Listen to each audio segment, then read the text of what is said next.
Orang-orang dari seluruh pelosok Teluk, Ceruk, dan pulau di kawasan Riau Lingga berdatangan ke Pulau Penyengat untuk mengantarkan bahan bangunan, makanan, dan tenaga sebagai tanda cinta yang tulus kepada Sang Pencipta dan Sang Sultan.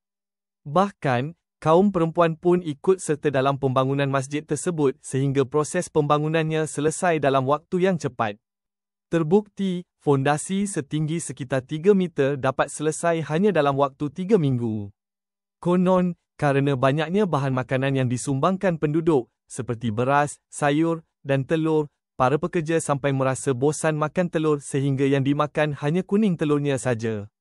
Kerana menyayangkan banyaknya putih telur yang terbuang, sang arsitek memanfaatkannya sebagai bahan bangunan. Sisa-sisa putih telur itu kemudian digunakan sebagai bahan perekat, dicampur dengan pasir dan kapur, sehingga membuat bangunan masjid dapat berdiri kokoh, bahkan hingga saat ini. Keistimewaan dan keunikan masjid ini juga dapat dilihat dari benda-benda yang terdapat di dalamnya.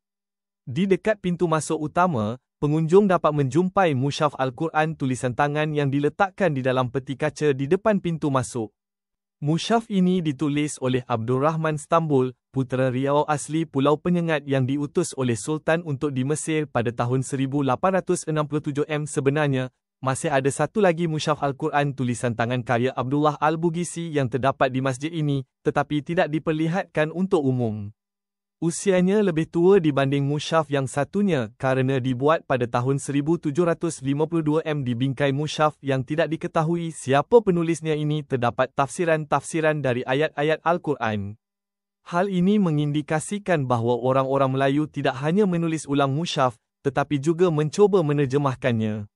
Sayangnya, mushaf tersebut tidak dapat diperlihatkan kepada pengunjung lantaran kondisinya sudah rusak.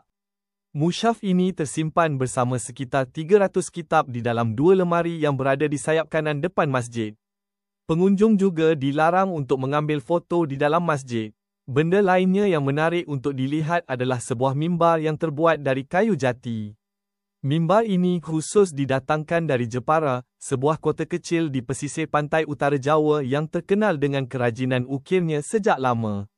Sebenarnya, ada 2 mimbar yang dipesan waktu itu. Yang satu adalah mimbar yang diletakkan di Masjid Sultan Riau ini, sedangkan yang satunya lagi, yang berukuran lebih kecil, diletakkan di masjid di daerah Daik Lingga.